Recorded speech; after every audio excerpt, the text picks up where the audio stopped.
Hey everybody, Riot Mort here with patch 1422 rundown. This is the final patch of Magic and Mayhem. Last patch was the Worlds patch, which means this is the for fun patch.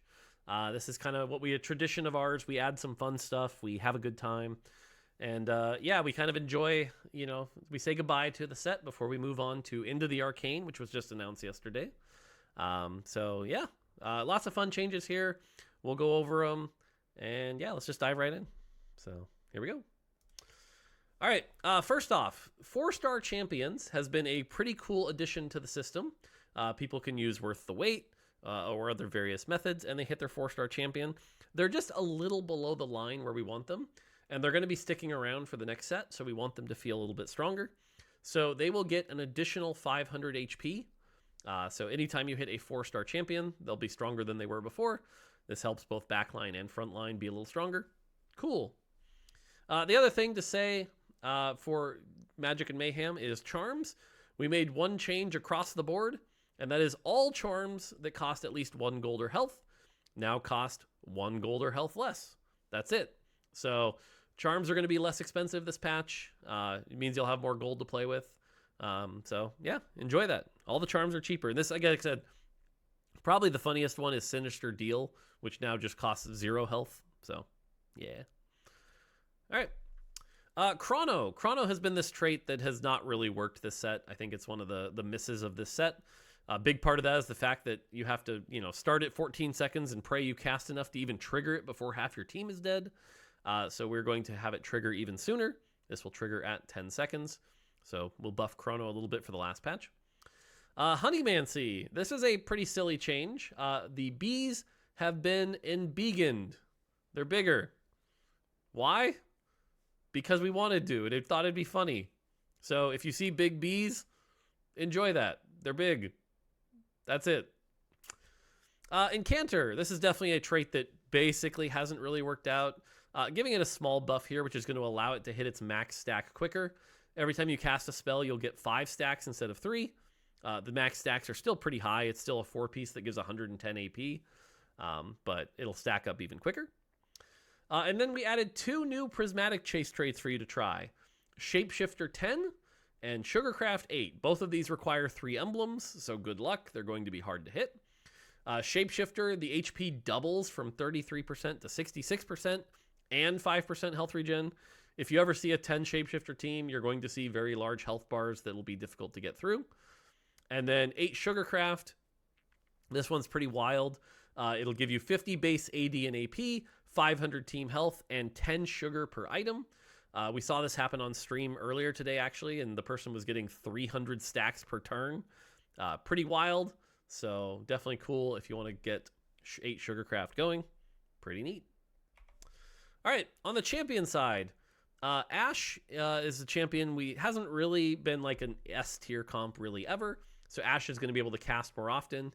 If you can figure out a cool multi-striker comp to play her in at the end, she'll cast her spell more often and shoot more arrows. Warwick and Jace both get +1 AD for reasons not related to Arcane. Oh, wait. And then Jace also is going to get a bigger, harder hitting spell. So if you want to play Jace carry, you can play Jace carry. So, yeah, cool. Akali never really worked out, so Akali's going to get +10 AD. She's going to hit a lot harder. Does this solve all of Akali's problems? No, but, there you go. Kassadin also going to get a buff, and yes, this is 3 multi-striker buffs, so if you like multi-striker, maybe you'll have some fun. Kassadin's going to be able to cast his spell a little quicker. Tristana, same thing. Tristana carry was never really a thing. Tristana, kind of one of the most dead units of the set, really just an item holder for Callista. So going to be able to cast her spell more often. If you consider like Shojin IE +1, maybe she can actually do some damage. And then Zillion carry, trying to help Zillion carry here. Mana's going to go down. Spell damage is going to go up a pretty significant amount. Same with the secondary damage. The stun will go down 0.25 seconds. Oh no. But if you want to try to make Zillion carry work, cool. Jinx also gets +1 AD for reasons. Yeah. Nico is going to get 10 more armor and MR. She's never really been a successful tank. So, yeah. And then Swain also is another one that just really never functioned much as a tank. Going to be able to cast this spell more often and get a little bit more HP on subsequent casts. So, yeah. Fiora and Gwen warriors have been kind of lacking a little bit behind, so they're going to get 5 more AD and 5 more armor and MR. Karma, same thing. Basically some 4-cost buffs here. Karma's going to get some extra spell damage. Nasus is going to be able to get some extra heal from secondary casts. And Varus is going to get 0.05% attack speed. So 4-cost buffs all around to get them a little bit more in the meta. We're seeing right now in like the competitive meta, it's very much a 3-cost reroll meta. So 4-cost kind of struggling a bit. So hopefully in the final patch, this helps them out. And then Zerth. Zerth, kind of the king of the charms, is going to be powered up for his last patch here. Spell damage going up pretty significantly. This is a pretty big buff to Zerth. So if you want to play Zerth carry, you should. It'll be good. And then in addition, his charms will show up even more often when you're running him. The chance to see them goes up to 12%. The max goes up to 50%. So if you want to see those Zerth charms before the set ends, now is the time. So Zerth going to be really strong. Okay, this is a big thing for next set. Items, artifacts. Artifacts are sticking around for sure. We've been really happy with artifacts. Some of them haven't been as fun. Some of them are very fun. Some of them cause problems.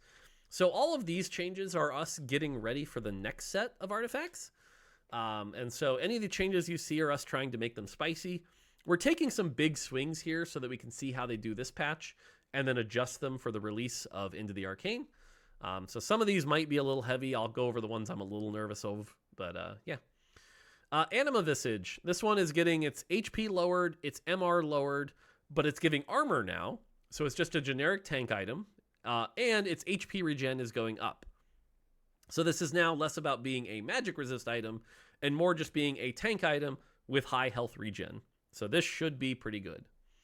Deathfire Grasp. This one gets a pretty big rework. The AP goes down from 50 to 30. The mana goes up from 15 to 30. Damage amp is now on the tooltip, so it actually works right. It always worked this way. It always gave 30% damage amp. Now it just says it on the tooltip. And now what it does is at combat start, blast the target for 40% of their max health as magic damage, and then repeats this every 13 seconds. So you put this on a backliner, they'll fire that big shot, giving you a little bit of an advantage. 13 seconds later, get a second. If you can keep them alive, 26 seconds, get another big shot. But generally a pretty good AP item that just gives you some extra oomph. Should be fine. Eternal Winter. This artifact has not been very fun. It's one of those, like, it's really not fun to play against, and you're not having a ton of fun with it. It doesn't make your champion, like, cooler in any way. It just kind of exists and make everyone slow. So this one's gone. We're cutting this. Forbidden Idol. This is one that unfortunately we found ourselves basically going, anytime we made a champion that had a shield that was based off their percent health, Forbidden Idol was broken on them. And there are spoilers, there are champions in the next set that have a shield with percent health. And if you ever ran into, God forbid, an Idol plus Locket, good luck, you're not killing them. So this allows us to keep Locket in the game, but we're removing Idol. Idol's going to be gone. So, yeah.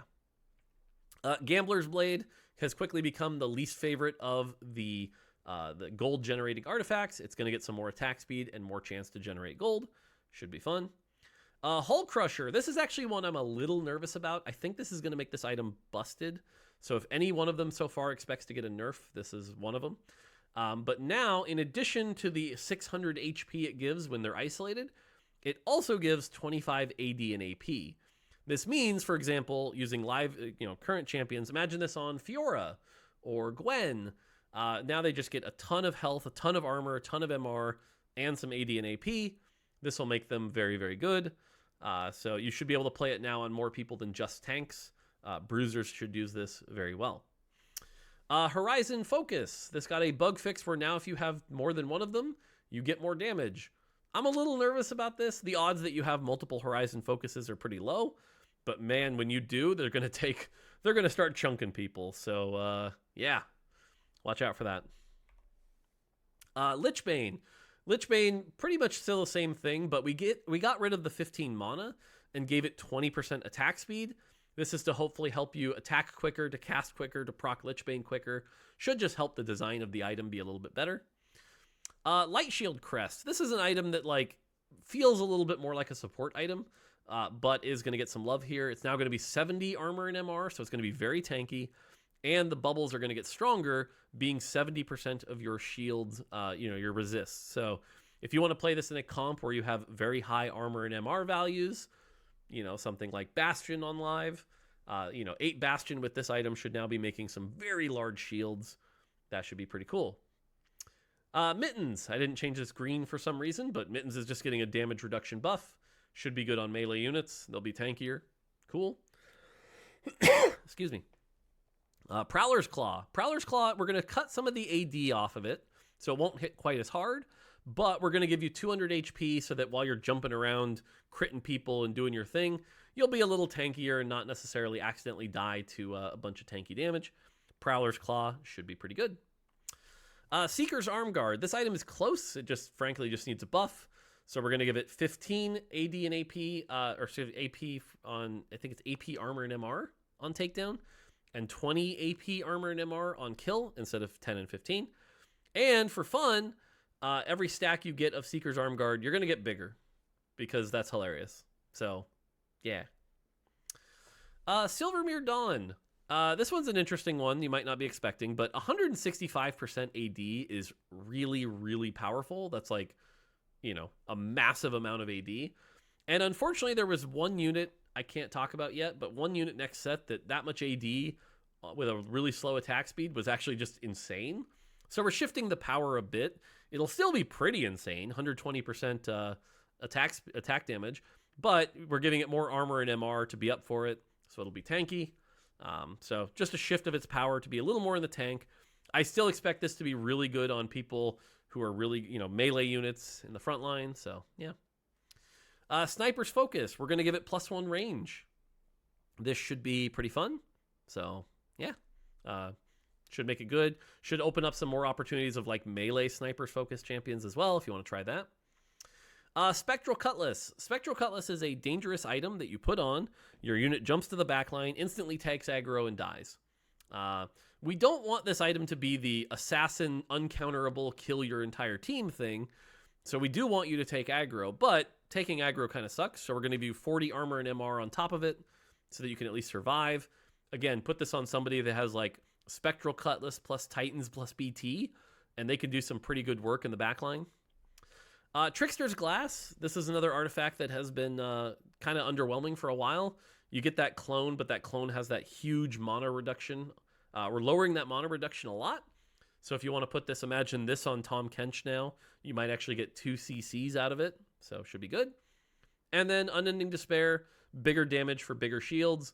Make big shields, do big damage. So as you can see, kind of across the board here, artifacts just getting buffed. Artifacts should be more fun. And again, we're going to keep an eye on this, see if they're like OP, if any of these seem insane. We'll pull back. But a lot of this was in our testing for Into the Arcane. There were just certain combinations or certain artifacts weren't as fun. So trying to make sure that they're all pretty exciting. So, yeah. And you get to play with those a patch early. On the Augment side, Placebo. Do you guys remember when we buffed Placebo and doubled its power and I freaked out about how nervous I was? Turns out I was right. Doubling the power of Placebo, absolutely an insane move. Ruined the meta. If set 12 balance has been bad for one reason, it's definitely this. So we're finally fixing that mistake. Placebo going back to 1% attack speed, cutting its power in half. I apologize for the balance thrashing here, but it had to be done. So Placebo, rest in peace. Golden Quest. We're going to make sure that this is a little bit more achievable right now. So a little bit more gold here. And then Spider Queen. I went and looked into Spider Queen to buff it. And it turns out the last time it was buffed, the wrong number got changed. So it had never actually been buffed for the last 2 patches. So I fixed that. So it's getting a very large buff here. But turns out it just hadn't been buffed properly. So, oops. So yeah, if you want to play Spider Queen on the last patch, enjoy. And then bug fixes. Trickster's Glass will now correctly work on 4-star units. Cool. Unleash the Beast no longer gives more attack speed than intended if you have both a regular and radiant. and then fixed a very rare bug where more loot could drop than intended for everyone in the lobby. No big deal. And there you go. That's it. We did it. Magic and Mayhem's done. The last patch comes out Wednesday. You'll enjoy the fun there. Like I said, Chonk's Treasure will be alive, so if you're somebody who really likes Chonk's Treasure, enjoy that for the final 2 weeks while you finish your pass. Get your stuff done. And yeah, that's kind of it. And then let's see here. End of the Arcane coming soon. Releases 2 weeks after that. Should be news, coming up soon. Lots of stuff this week. Next weekend, I'll be on the Tactician's Crown co-stream with Frodan, so you can check that out. At the end, who knows? Maybe some information. Should be fun. So, good times. And then we did it. A 12th set, 12 done. So many more in the future. I'm excited. It's going to be good times. There you go. All right. That's going to do it for me. On behalf of everyone who worked on Magic and Mayhem, we hope you enjoyed. We'll see you next set. Until next time, take it easy.